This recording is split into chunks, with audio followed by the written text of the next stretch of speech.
భారతీయ తెలుగు ప్రజలందరికీ నమస్కారం. Chapter 6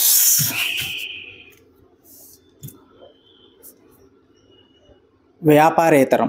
chapter 6 పేరు వ్యాపారేతరం.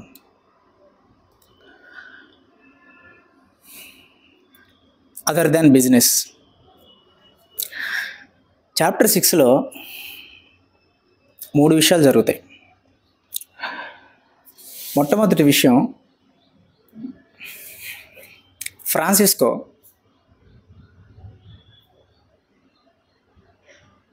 హెంక్ రియార్డన్ని కలుస్తాడు. రెండవది, డేగ్నీ ట్యాగర్ట్ కూడా హెంక్ రియార్డన్ని కలుస్తుంది. కానీ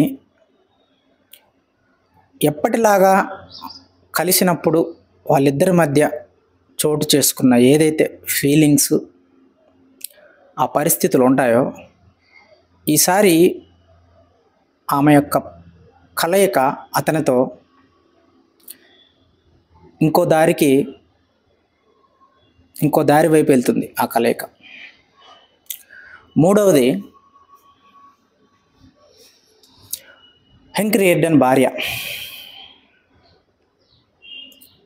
ఎవరు ఊహించినది, అందరూ ఆశ్చర్యపోయేలా ఒక పని చేస్తుంది. సో ఈ 3 విషయాలు చాప్టర్ 6లో జరుగుతాయి. సో ఈ 3 విషయాలు ఎక్కడ జరుగుతాయంటే, గొలుసు అనే చాప్టర్లో ఎలాగైతే లిలియన్ రియార్డన్ భార్య డిసెంబర్ 8, 9, 10 3 తారీఖుల్లో ఏదో ఒక తారీఖు నువ్వు అవైలబిలిటీగా ఉండాలి, ఎందుకంటే డిసెంబర్ 10 మన పెళ్లి రోజు అని అంటుంది కదా. సో అనుకున్నట్టుగానే డిసెంబర్ 10 వస్తుంది. సో ఆ రోజు పెళ్లి రోజు. ఆ మిర్రర్ మీద ఎదురుగా నుంచొని ఈ ఫోర్ హెడ్ని ఆయన మిర్రర్కి ఇట్లా ఆనించి ఏదో ఒక తెలియని డిసప్పాయింట్మెంట్ ఫీల్ అవుతూ ఉంటాడు రియార్డన్. ఒక గొప్ప క్రియేషన్, ఒక ఇన్నోవేషన్ చేసిన వ్యక్తి అలసట, నీరసం అనేది కూడా దగ్గరకు రానియకుండా నిరంతరం ఒక రోజులో 18, 19 గంటలు పనిచేసిన వ్యక్తి ఎందుకో అతనిలో మొట్టమొదటిసారిగా ఒక నీరసం, ఒక అలసట వస్తాయి. సో ఆ నీరసం, ఆ అలసటకి తనకేదో ఒక ఉపశమనం కావాలనిపించి తన ఎదురుగా ఉన్న అద్దానికి ఇట్లా ఫోర్ హెడ్ ఆనిస్తాడు. ఆనిచ్చినప్పుడు చల్లగా ఆ ఫోర్ హెడ్కి తగులుతుంది అది, ఆ మిర్రర్. సో అది తనకు ఎంతో ఉపశమనంలాగా అనిపిస్తుంది. సో పార్టీ స్టార్ట్ అవుద్ది. 1 by 1 అందరూ వస్తూ ఉంటారు. ఆ వస్తున్నప్పుడు డిఫరెంట్ వ్యక్తులు, డిఫరెంట్ పర్స్పెక్టివ్స్, వాళ్ళ ఒపీనియన్స్ అన్ని మాట్లాడుకుంటూ ఉంటారు. అందులో చాలామంది మెజారిటీగా మాట్లాడేది ఏంటంటే, వ్యక్తిగతమైన ప్రతిభ, వ్యక్తిగతమైన విజయాలు అనేవి సామాజికంగా సమానత్వాన్ని నాశనం చేస్తున్నాయి. సో సామాజిక సమానత్వం కావాలనంటే పోటీ అనే దాన్ని తగ్గించి అందరికీ సమాన హక్కులు కల్పించాలి అనే దాని గురించి ఎక్కువ మాట్లాడతారు. డాక్టర్ ప్రిచెట్ అనే వ్యక్తి ఒక ఫిలాసఫర్, అంటే లైక్ పుస్తకాలు రాస్తూ ఉంటాడు అతనిదైన స్టైల్లో. సో అతను చెప్తాడు, ఫిలాసఫీ అనేది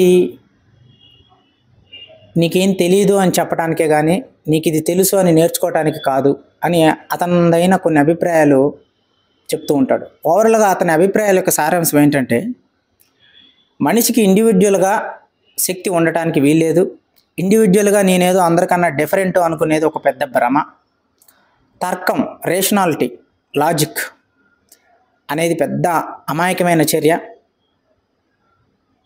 అది కూడా భ్రమే అని చెప్పి, ఒక మనిషికి ఏవేవైతే రిసోర్సెస్, టూల్స్ ఉంటాయో వాటన్నిటినీ అదొక భ్రమ, అదంతా మాయ, వీటి వల్ల ఉపయోగం ఏమి లేదు, ఒక మనిషిలో ఏదో ప్రత్యేకమైన టాలెంట్ ఉంది అని చెప్పి ఇతర వ్యక్తుల కన్నా తానేదో భిన్నం అనుకొని చెప్పి ఆలోచించడం అనేది పెద్ద భ్రమ. ఈ ప్రపంచం గురించి నీకు తెలిసిన చాలా తక్కువ. ఆ నీకు తెలిసిన ఆ కొంచెం జ్ఞానంతో దాని మీద నువ్వు ఏదో తర్కం లాజిక్ ఉపయోగించి గొప్పవాడినని ఫీల్ అవ్వటం అనేది ఇంకా అమాయకత్వం అని ఒక ఒక డిమోరలైజింగ్ కాన్సెప్ట్లో మాట్లాడుతూ ఉంటాడు అనమాట. సో అతనికి తగ్గట్టుగానే అందరూ సపోర్ట్ చేస్తూ ఉంటారు. జేమ్స్ టాగెట్ కానీ, హెంక్ రియార్డన్ తమ్ముడు ఫిలిప్ కానీ, భార్య లిలియన్ కానీ, వాళ్ళ అమ్మగారు కానీ, సో వాళ్ళంతా సపోర్ట్ చేస్తూ ఉంటారు. సో కరెక్ట్గా డేగ్నీ ట్యాగట్ ఎంటర్ అవుతుంది మీటింగ్కి, ఆ పార్టీకి. డేగ్నీ ట్యాగట్ని ఇన్వైట్ చేసింది అసలు ఎవరిని ఇన్వైట్ చేయలేదు హెంక్ రియార్డన్. ఓన్లీ రియార్డన్ భార్య లిలియన్ మాత్రమే వాళ్ళందరిని ఇన్వైట్ చేసింది. వాళ్ళ స్నేహితుల్ని, రియార్డన్ స్నేహితులను కూడా ఇన్వైట్ చేసింది. సో డేగ్నీ వస్తుంది. సో మనం అనుకున్న 3 యాక్షన్స్లో ఫస్ట్ యాక్షను డేగ్నీ రియార్డన్ని కలుస్తుంది. ఆ కలిసినప్పుడు వాళ్ళ మధ్య అనుకోని రీతిలో వాళ్ళ రిలేషన్ అనేది వేరే పాత్కి డ్రైవ్ చేస్తుందని చెప్పాను కదా. సో కలుస్తుంది. కలిసినప్పుడు ఎందుకో కొంచెం అన్ఇంట్రెస్టెడ్గా ఉంటాడనమాట రియార్డన్. అంతగా పలకరించడు. సో పలికిన దానికే సమాధానం చెప్పి మౌనంగా ఉంటాడు. అలాంటి ఒక బిహేవియర్ని డేగ్ని ఎప్పుడు ఎక్స్పెక్ట్ చేయలేదు తన దగ్గర నుంచి. కానీ రియార్డన్కి ఎట్లయితే ఫీలింగ్, ఎలా అయితే అనిపిస్తుందో ఆ పార్టీలో ఎవరు తనకు స్నేహితులు కాదు, వీళ్ళ మధ్య మనకి సింక్ అవ్వదు అని చెప్పి సపరేట్గా ఒక్కడుగా ఉంటూ ఉంటాడు ఆ పార్టీలో అంతమంది మధ్యలో ఉన్నా కూడా. సో అదే ఫీలింగ్ డేగ్ని కూడా ఫీల్ అవుతుంది. సో రియార్డన్ దగ్గరికి వెళ్ళి మాట్లాడుతుంది అనమాట. ఈ పార్టీలు ఇవన్నీ నాకు అంతగా నచ్చవు. ఒక పార్టీ, ఒక ఉత్సవం కానీ, ఒక సెలబ్రేషన్ కానీ మనిషి ఏదైనా సాధించినప్పుడు చేసుకోవాలి. ఒక డ్రింక్ తాగే హ్యాబిట్ కూడా, ఏదైనా ఒక మనిషి ఒకటి సాధించినప్పుడు దాన్ని ఆనందాన్ని పంచుకోవాలనుకున్నప్పుడు కూడా మనిషి అనేవాడు మద్యం తాగొచ్చు. కానీ వీళ్ళందరూ ఇక్కడ ఏం సాధించారని, ఏం చేశారని ఇంత ఆనందంగా ఉంటున్నారు, ఇంత ఆనందంగా వీళ్ళు ఒకరినొకరు షేర్ చేసుకుంటున్నారు, ఇందులో వాస్తవం ఎంత ఉందో, వాళ్ళని ప్రజెంట్ చేసుకునే అహంకారం ఎంత ఉందో ఐ డోంట్ నో. అయినా ఈ ఆనందాన్ని మొత్తాన్ని మనం ఎందుకు వాళ్ళకు వదిలేసాం? ఇట్లాంటి ఆనందం మనం కదా పడాలి, ఈ ఆనందాన్ని మనం కదా షేర్ చేసుకోవాలంటుంది. That means Rearden metal first పోసినప్పుడు ఆ first metal, Rearden metal start అయింది కదా, దాన్ని ఇంతకుముందు చాప్టర్లో టైగర్ టు ట్రాన్స్ కాంటినెంటల్కి ఫస్ట్ సరుకు పంపారు కదా లోడు. సో ఆ ఫస్ట్ సరుకుతో కొలరాడో అనే రైల్వే లైన్లో ఒక 500 ఒక 2-3 కిలోమీటర్స్ వరకు ఫస్ట్ లైన్ వేశారు. సో ఆ విషయం డేగ్ని చెప్తుంది. ఈరోజు నిన్ను అభినందిద్దామని వచ్చాను అన్నట్టు. ఎందుకు అని అంటే, నువ్వు పంపిన ఫస్ట్ సరుకుతో మా ఫస్ట్ లైన్ వేసాము కొలరాడో లైన్లో, నగరంలో అని అంటుంది. ఇది మనం సెలబ్రేట్ చేసుకోవాలి కదా, కానీ ఇది పోయింది మనకి. వీళ్ళెవరో ఒక అర్థం లేని విషయం, అంత ప్రయోజకత్వానికి ఉపయోగపడని విషయం మీద సెలబ్రేషన్ చేసుకుంటూ వీళ్ళంతా ఇంత ఆనందంగా ఉంటే, ఏదో సాధించిన మనం మాత్రం ఇలా ఒంటరితనాన్ని ఎందుకు ఫీల్ అవుతున్నాం? ఆ ప్లేస్లో మనం కదా ఉండాల్సింది అని అంటుంది.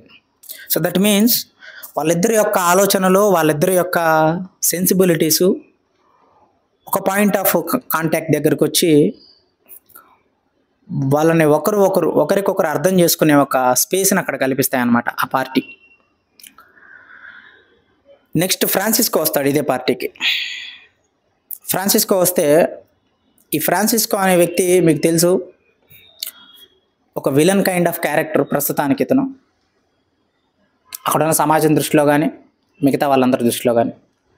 సో ఒక ప్లే బాయ్ కైండ్ ఆఫ్, అమ్మాయిలతో తిరగటం, ఒకప్పుడు ఎంతో గొప్ప యాంబిషన్స్, ఎయిమ్స్ పెట్టుకున్న వ్యక్తి ఒక అంతు చిక్కని విధంగా అమ్మాయిలతో తిరగటం, ఒక లాభం లేని వెంచర్స్ని, ప్లేసెస్ని కొని వాటి వల్ల లాభం వస్తుందని అవతల వాళ్ళకి భ్రమను పుట్టించి వాళ్ళందరూ ఇందులో పెట్టుబడులు పెట్టేలాగా చేసి, ఆఖరికి పెట్టుబడులు పెట్టిన తర్వాత దాన్ని గవర్నమెంట్కి అమ్మేయటం, దానివల్ల పెట్టుబడులు పెట్టిన వాళ్ళందరూ నష్టపోవడం.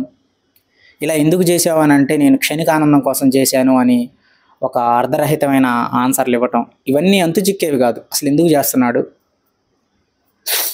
అంకోనియా ఇవన్నీ అని.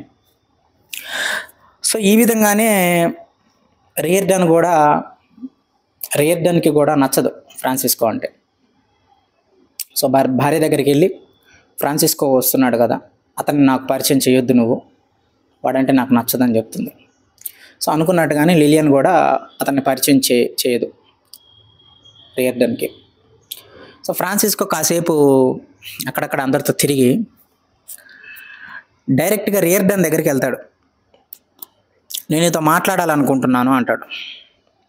నాకు నీతో మాట్లాడాలని లేదు అని అంటాడు రియార్డన్. నాకు తెలుసు నాతో మాట్లాడాలని లేదని, కానీ నేనే ఒక విషయం చెప్దామని వచ్చాను అంటాడు. చెప్పు ఏంటి అంటాడు. నువ్వు నీ కోసం పని చేయట్లేదు, నువ్వు ప్రజల కోసం పని చేయట్లేదు, ఎదుటి వాళ్ళ కోసం పని చేయట్లేదు, నీ కోసం నువ్వే చేస్తున్నావు అనే విషయాన్ని నువ్వు వాళ్ళకి చెప్పాలి అంటాడు. వాళ్ళకి అని అంటే అని అడుగుతాడు. వాళ్ళకి అంటే నీ కుటుంబానికి, నీ ఎదురున్న సమాజానికి అంటాడు. వాళ్ళకి తెలుసు ఆ విషయం అంటాడు. వాళ్ళకి తెలుసు, కానీ వాళ్ళు అలా అనుకోరు, నీకు తెలియకుండా ఉండటం కోసం వాళ్ళ ప్రయత్నాలు చేస్తారు అని అంటాడు. సో ఈ డైలాగ్ గుర్తుపెట్టుకున్న తర్వాత మాట్లాడదాం. రెండవది, ఈ విషయం నేను నీకు చెప్పాలనుకుంటున్నాను, సో ఈ పని నువ్వు ఎంత తొందరగా చేస్తే అంత మంచిది అని చెప్పి వెళ్ళిపోతాడు. ఎందుకో ఆ మాటకి ఫ్రాన్సిస్కో మీద ఉన్న అభిప్రాయం మారిపోతుంది రియార్డన్కి. నేనేం ఆలోచిస్తున్నానో ఏమనుకుంటున్నానో ఇతను కూడా అదే చెప్తున్నాడు ఏంటి అని అనుకుంటాడు. బట్ ఆ ఒపీనియన్ అంత మెటీరియలైజ్ అవ్వదు. అంటే ఇతను మంచివాడా, నిజంగానే మంచివాడు అంటావా, ఇతను చేస్తున్న పనులకి ఏదో అర్థం ఉంది అని అనుకొని ఒక నిర్ణయానికి వచ్చే అంత స్పష్టత రాదు. బట్ అతని మాటలు, అతను ఏదైతే అతనితో మాట్లాడొద్దు అని మొదట్లో అనుకున్నాడో, కానీ వచ్చి మాట్లాడిన తర్వాత అతని మీద ఒక అభిప్రాయం అనేది మారిపోతుంది రియార్డన్కి ఫ్రాన్సిస్కో మీద. రెండో సన్నివేశం, రెండో మెయిన్ థింగ్, లిలియన్ని అందరూ అడుగుతూ ఉంటారు, నీ చేతికున్న బ్రేస్లెట్ ఎక్కడిది, ఏంటిది అని. అంటే వాళ్ళకి ఆ బ్రేస్లెట్ నచ్చదు. తను మొత్తం మెడ మీద మిగతా వేసుకున్న బంగారం అంతా అది చాలా కాస్ట్లీగా, చాలా బ్రైట్గా ఉంటుంది, కానీ ఇది మాత్రం వాటి మధ్య అంత ఎలివేట్ అవ్వదు. అసలు ఇది ఏంటిది అని అడిగినప్పుడు, ఇది రియార్డన్ మెటల్ ఫస్ట్ పోత పోసినప్పుడు అందులోంచి చేసిన మెటల్, ఇది మా హస్బెండ్ నాకు గిఫ్ట్గా ఇచ్చాడు అని చెప్తుంది. కానీ అది అంతగా బాగాలేదు, నచ్చలేదు, నీకు నప్పలేదు అని చెప్పి వాళ్ళంతా కొంచెం ఇన్సల్ట్గా, డిసప్పాయింటెడ్గా మాట్లాడే టైప్లో మాట్లాడతారు. దానికి ఇమీడియట్గా లిలియన్ అంటుంది, అవును నాకు అంతగా నచ్చలేదు ఇది, దీనికి బదులు ఎవరన్నా నాకు ఒక డైమండ్ రీప్లేస్ ఇస్తే బాగుండి ఇది తీసుకొని అని అంటుంది.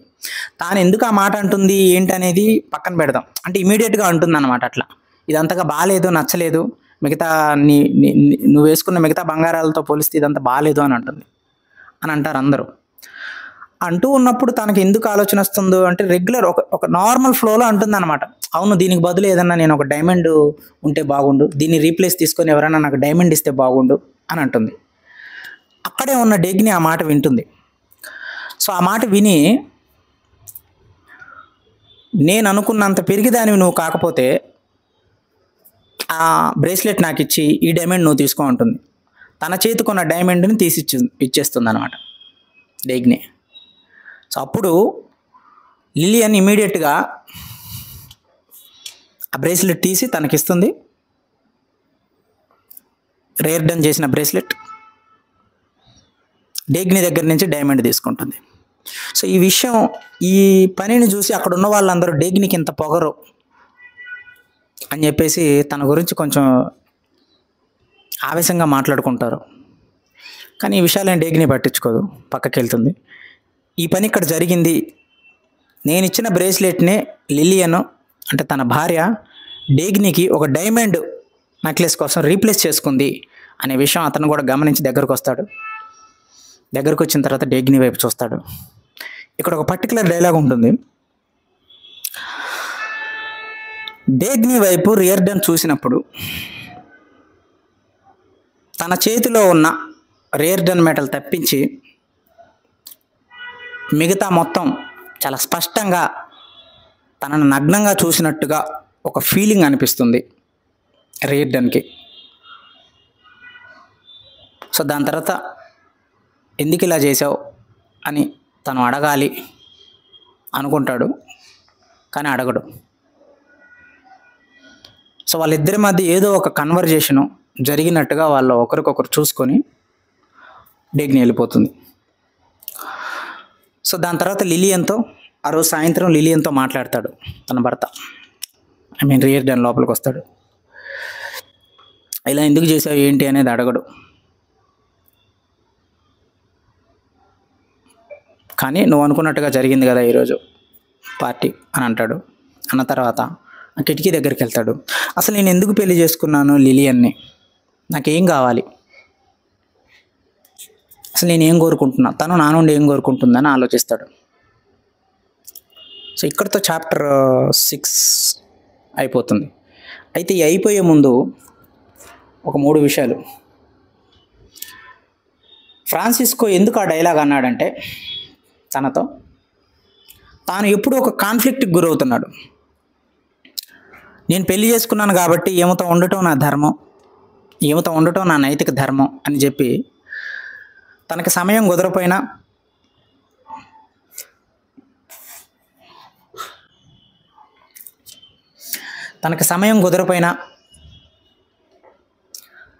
తన జీవితంలో కొంత టైంని వాళ్ళకి ఇవ్వాలని ప్రయత్నించి ఎంతో ప్రయత్నించిన సమయం దొరక్క దానికి వీళ్ళ దగ్గర నుంచి నిరంతరం ఒక కౌంటర్ డైలాగ్స్, ఇతను అవమానించినట్టుగా మాట్లాడటం తమ్ముడు అమ్మ భార్య నుంచి, ఇదంతా అతనిలో ఒక కాన్ఫ్లిక్ట్ని క్రియేట్ చేసి ఎప్పుడూ ఒక డిసప్పాయింట్మెంట్కి ఫీల్ అవుతూ ఉంటాడు.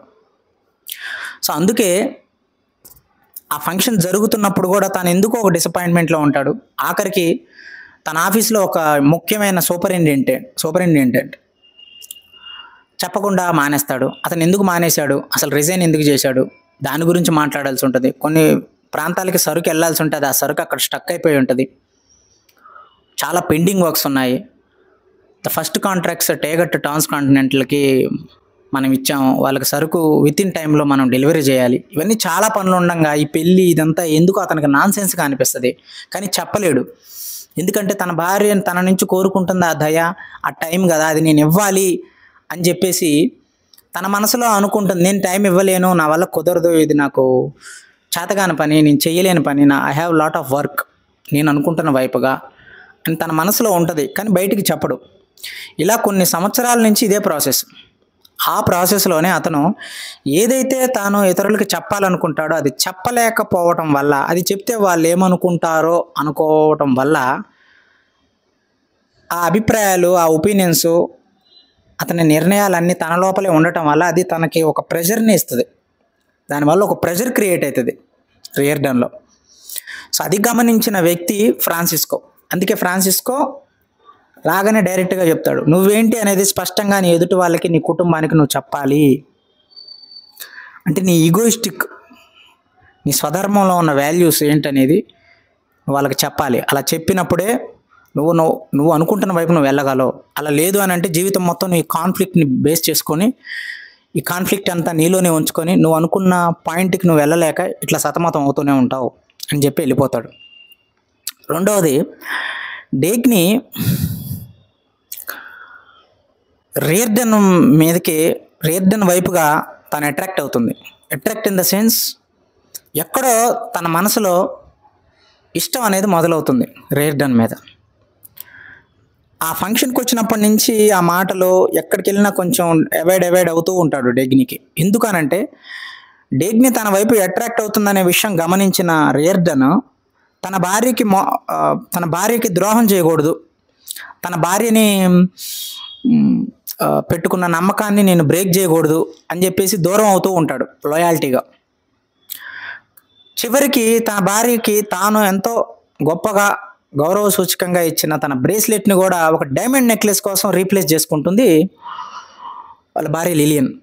కానీ ఎందుకు రీప్లేస్ చేసుకోవాలి అనుకున్నది, తాను రీప్లేస్ చేసుకోవాలి అనుకున్నంత మాత్రాన డేగ్ని ఎందుకు అసలు ఆ ప్రశ్న అడిగింది? తాను సింపుల్గా అన్న మాట, ఎవరైనా డైమండ్ నెక్లెస్ ఇస్తే బాగుండు ఇది తీసుకోని అని అనగానే డేగ్ని ఎందుకు దాన్ని ఇమీడియట్గా ఆ మాటని విని అంత రియాక్ట్ అయ్యి తన చేతిలో ఉన్న కోట్ల రూపాయలు విలువ చేసే ఒక డైమండ్ మెటీరియల్ని తాను రీప్లేస్ చేసుకుంది ఇచ్చి. అంటే దాని వాల్యూ డేగ్ని గుర్తించింది. ఇది డబ్బుతో కానీ, సంపదతో కానీ, కీర్తితో కానీ కొనగలిగేది కాదు. ఇది ఒక వ్యక్తి యొక్క సృజనాత్మకత, ఒక వ్యక్తి యొక్క క్రియేషన్లో నుంచి వచ్చిన ఒక గొప్ప సృష్టి ఇది.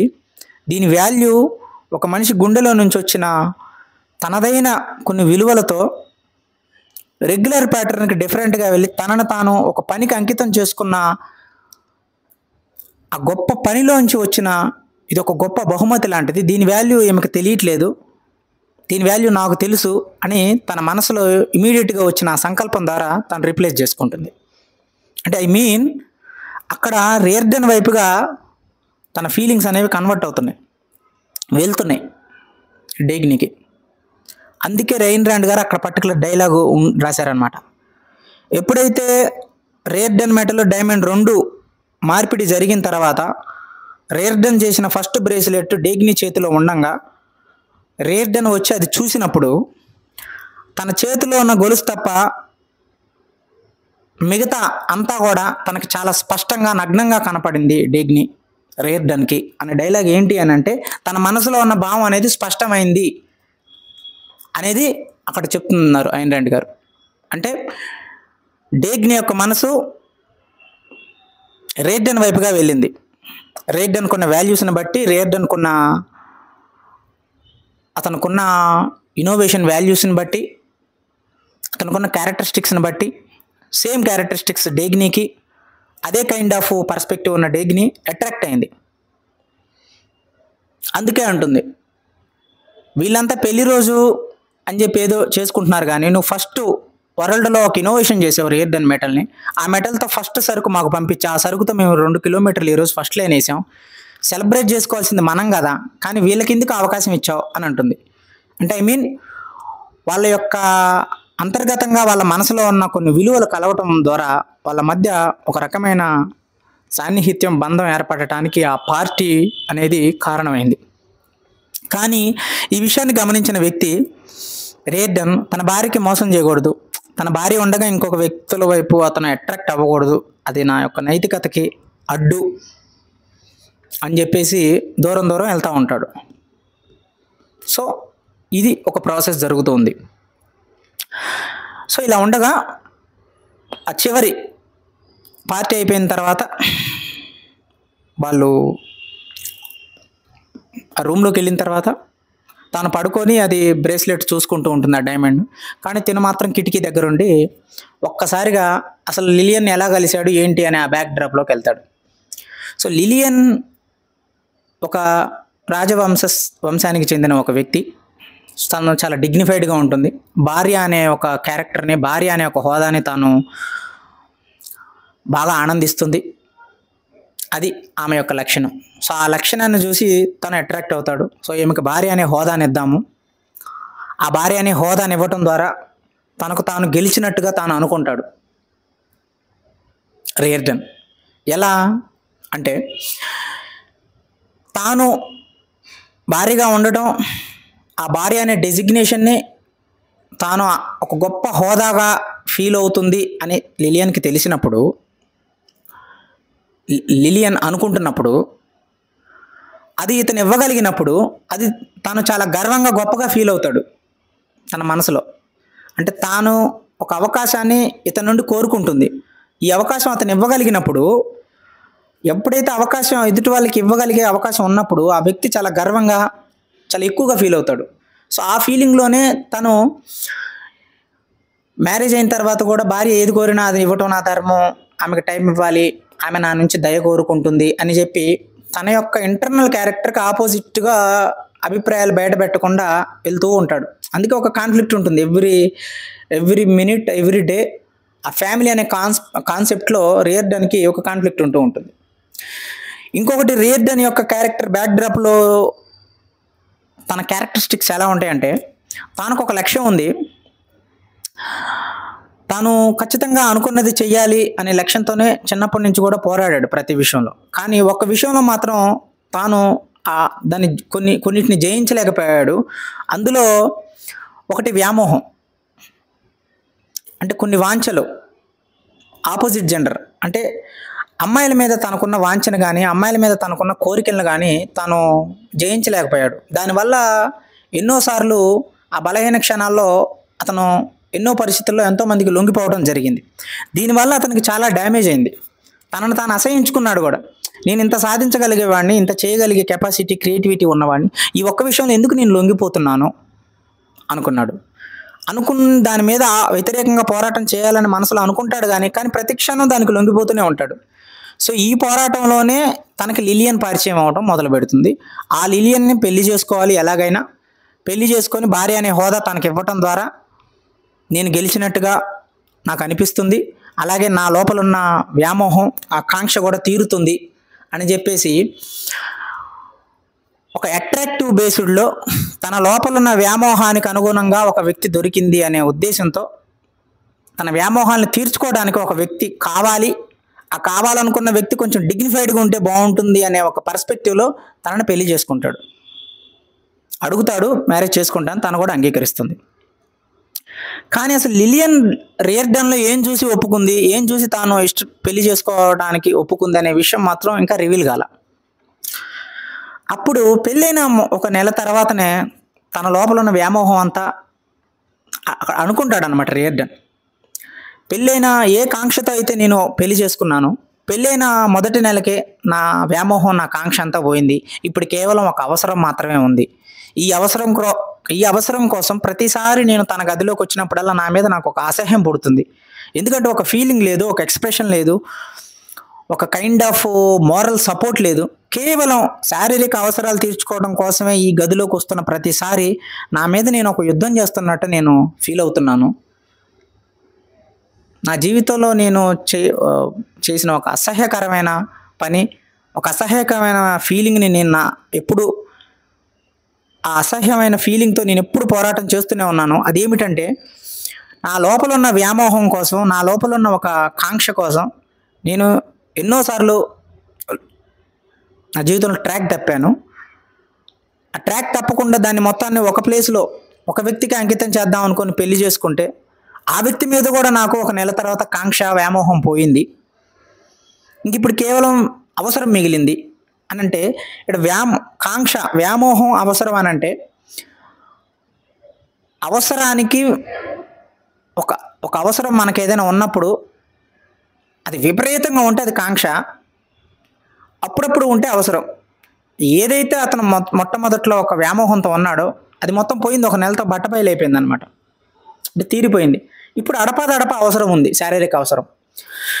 సో ఆ రోజు ఖచ్చితంగా ఆ అవసరం తను కోరుకోకూడదు అని అనుకున్నట్టుగానే తన గదిలో నుంచి తనతో ఆ అవసరాన్ని తీర్చుకునే కోరికకి తాను లొంగిపోకుండా, అసలు ఆ కోరిక ఆ రోజు తనకు ఎందుకో కలగకుండా బయటకు వచ్చేస్తాడు ఆ రూమ్లోంచి.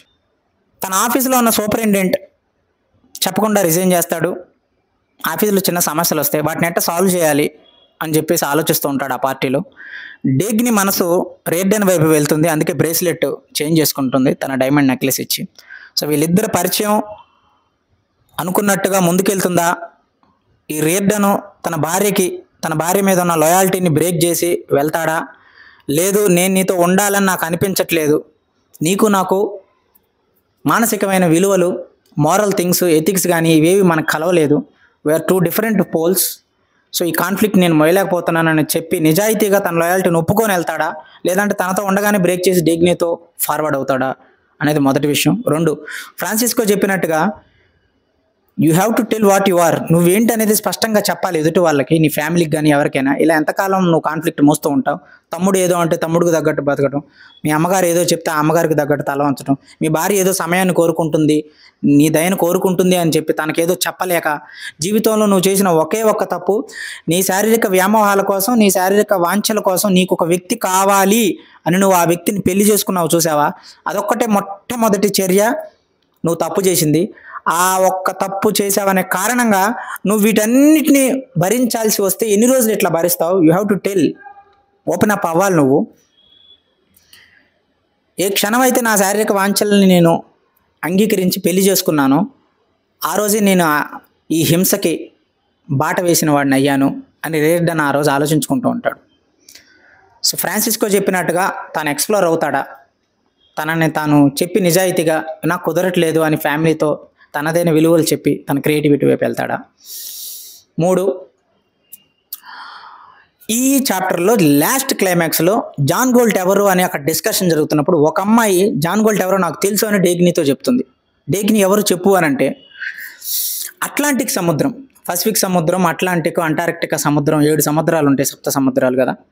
సో అట్లాంటిక్ సముద్రం మధ్యలో ఒక వ్యక్తి తన ఓడలో వెళ్తూ ఉండగా ఒక పెద్ద తుఫాన్ వచ్చింది. ఆ తుఫాన్ వచ్చినప్పుడు ఆ సముద్రం లోతులోంచి ఒక వెలుగు కనబడింది. ఆ వెలుగు ఏంటి అని వాళ్ళు కనిపెట్టినప్పుడు అదొక పెద్ద దివి, ఒక ఐలాండ్, ఒక గొప్ప నిధి అని వాళ్ళకి అర్థమైంది. అది మనుషులకు అందకూడదు అని సముద్రంలోకి కూలిపోయింది. మనుషులకి అందకూడదు, నేను ఇంత గొప్ప నిధిని, పిచ్చి వ్యక్తులకి, పనికిరాని వ్యక్తులకి ఈ నిధి దొరకకూడదు అనే ఉద్దేశంతో ఆ నిధి తనంతట తానుగా లోపలికి వెళ్ళిపోయింది. ఆ నిధి చూసిన వ్యక్తి ఎవరో కూడా మళ్ళీ మామూలు సమాజంలోకి ఎప్పటికీ రారు అని జాన్ గోల్ట్ ఆలోచించి ఆ దివిలోకి వెళ్తాడు. ఆ పడవతో పాటు తన మనుషులతో పాటు తను కూడా ఆ పడవలో నుంచి ఆ దివి లోపలికి, ఆ సముద్రం లోపలికి వెళ్తాడు. ఇది స్టోరీ. అతనే జాన్ గాల్ట్ అని చెప్తుంది. ఈ డేగ్నీ ఈ విషయాన్ని అంతగా నమ్మదు. అట్లాంటిక్ సముద్రంలో ఒక పడవలో ఒక వ్యక్తి వెళ్తూ ఉండగా తన సమూహంతో ఒక తుఫాన్ రాగా సడన్గా మధ్యలో ఒక దివి, ఒక లైట్లు అతనికి కనిపించినప్పుడు ఆ దివి యొక్క గొప్పతనాన్ని తెలుసుకొని ఆ జాన్ గాల్ట్ ఆ దివి లోపలికి వెళ్తాడు. దాని తర్వాత ఆ జాన్ గాల్ట్ ఎంతో గొప్ప మిలియనియరు, ఎంతో డబ్బు ఉంటుంది, ఆ డబ్బంతా వెళ్ళిపోయింది, ఆ డబ్బునంతటిని వదిలేసుకున్నాడు, ఆ నిధి లోపలికి వెళ్ళిపోయాడు, అతనే జాన్ గాల్ట్ అని చెప్తుంది. సో ఈ స్టోరీ కట్టు కదా అని డేగ్నీ అనుకుంటుంది, నమ్మదు. నువ్వు నమ్మకపోయినా ప్రాబ్లం లేదు, ఇదే నిజం అని అంటుంది. So this is what chapter 6. ఈ స్టోరీ నిజమా కాదా అనేది మనం నెక్స్ట్ చాప్టర్లో తెలుసుకుందాం. అయితే ఇక్కడ వెరీ వెరీ మోరల్ పాయింట్ ఏంటంటే చాప్టర్ 6లో ఒక క్రియేటర్ అనేవాడు ఏదైనా ఒకటి సాధించాలి జీవితంలో అనుకునే ఒక హై అంబిషన్ ఉన్నవాడు ఎప్పుడు కూడా పెళ్లి చేసుకోవడం అనేది అతనికి అంత సరైన పని కాదు అని ఐన్ ర్యాండ్ గారి ఉద్దేశం అనేది మనకి ఇక్కడ అర్థమవుతుంది. ఎందుకంటే ఏదైనా ఒక హైలీ క్రియేటివ్గా ఏదైనా నువ్వు జీవితంలో సాధించాలనుకున్నప్పుడు నీ శారీరక వాంఛల కోసం, వ్యామోహాల కోసం నువ్వు పెళ్ళి అనే ఒక పాయింట్లో అడుగు పెట్టావంటే ఆ వాంఛలు, ఆ కాంక్షలు అవన్నీ జస్ట్ ఒక షార్ట్ టైంలో వెళ్ళిపోయిన తర్వాత దానికి బై ప్రోడక్ట్గా వచ్చే నియమాలు, బాధ్యతలు, రెస్పాన్సిబిలిటీసు, నమ్మకాలు, నైతిక విలువలు, ఆ కుటుంబ బాధ్యతలను నెరవేర్చడానికి నువ్వు ఎంతో సమయాన్ని ఇవ్వాల్సి ఉంటుంది.